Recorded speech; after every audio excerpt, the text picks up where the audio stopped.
Pope Benedict does clarify um, some of the changes that were made, he said, were important, such as when the altar was very remote from the faithful, it was right to move it back to the people. In cathedrals, this made it possible to recover the tradition of having the altar at the crossing, the meeting point of the nave and the presbyterium. It was also important to clearly distinguish the place of the liturgy of the word from the place of the properly Eucharistic liturgy. For the liturgy of the word is about speaking and responding.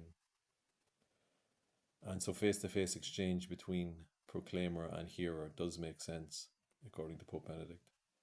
In the psalm, the hearer internalizes what he has heard, takes it into himself and transforms it into prayer, so that it becomes a response. On the other hand, now he clarifies this, I think it's important, a common turning to the east during the Eucharistic prayer remains essential. This is not a case of something accidental, but of what is essential, he repeats. Looking at the priest has no importance, according to Pope Benedict. What matters is looking together at the Lord.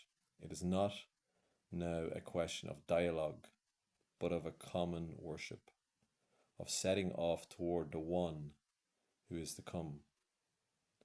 What corresponds with the reality of what is happening is not the closed circle, but the common movement forward, expressed in the common direction of prayer. So, a clarification in terms of the difference between the liturgy of the Word and the liturgy of the Eucharist. So, what is he suggesting here in our churches? That during the liturgy, the liturgy of the Eucharist, it would make sense for everybody to face towards the east. So irrespective of which way the priest is facing. So it's not about looking at the priest.